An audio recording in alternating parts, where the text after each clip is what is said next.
Okay, so maybe you've had a chance to try 17 and 18. We're going to work out 17 and we're going to look at the solution. So 17, this is kind of a tricky problem. It's got a lot going on with it. Okay, now the last two we were just dividing out GCFs, and when we look at 17, there is a GCF between the terms.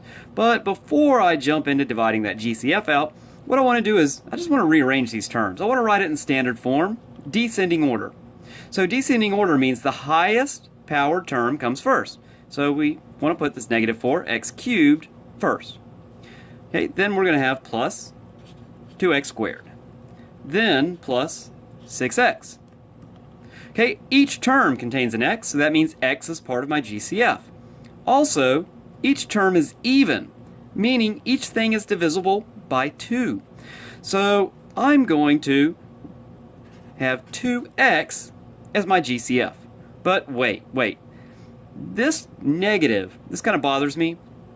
So what I'm going to do is I'm going to divide a negative 2x from each term. I'm going to see what happens. So I'll take this negative 4x cubed, divide it by negative 2x. I'll take this 2x squared, divide it by negative 2x. And I'll take this 6x, divide it by negative 2x. Now I can bring my GCF down, and I'll reduce each one of these fractions inside these parentheses. Okay, so negative 4 over negative 2. A negative divided by a negative will make a positive. 4 divided by 2 is 2. X cubed over x. We subtract our powers. This is understood to have a 1. 3 minus 1 is x squared. Okay, our next term we have positive 2 over negative 2. And that's going to give us a negative 1. We have x squared over x. Again, subtract the powers. 2 minus 1 leaves us negative 1x. Okay, now we write it like this, just minus x. The last term, we have 6 over negative 2. That's negative 3. And then x over x, well, those guys cancel out. Okay, so you might think we're done, but I'm going to factor this just a little bit further. We haven't quite got to the Punnett square problems yet, but this trinomial inside this group, it still contains an x squared. Okay, when it contains an x squared, we always need to think about factoring this further. And this, it can be factored further. So we're going to use our Punnett square. We're going to multiply the first term and last term together. 2x squared times negative 3.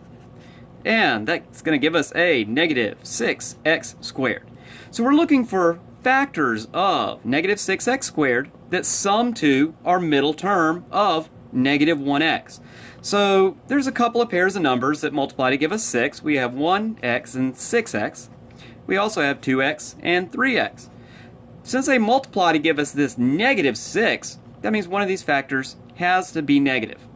And because they're summing to a negative value, the larger of the two factors will be negative.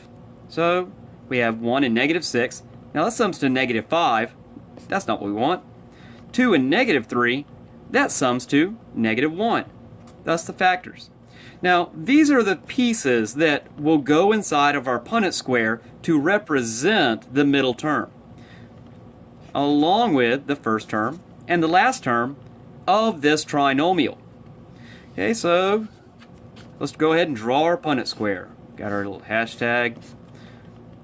The first term, 2x squared, that's going to go right here in the middle. Our last term, our constant of negative 3, we're going to throw that at the end. And we're going to take these two terms that we just identified, and we're going to write them in these two blank cells that are diagonal from one another. 2x, negative 3x. So now all we have to do is find the greatest common factor of each row and each column. So I'll start with this first row. I have 2x squared and negative 3x. Well, we can divide x from both of those. Okay, 2x and negative 3. It doesn't really appear you can divide anything from them, but you have to remember you can always divide a 1 from anything. Okay, so first column, we have 2x squared and 2x. Well, both of those terms contain a 2. They also both contain an x. And then the last column, we have negative 3x and negative 3. So our GCF is negative 3. Okay, so it appears our factored form of just this trinomial inside the parentheses is x plus 1 times 2x minus 3. Okay, now that GCF that we pulled out a long time ago, that's still going to come down and be the first piece of the answer. So there we have it, negative 2x times x plus 1 times 2x minus 3. That's our solution.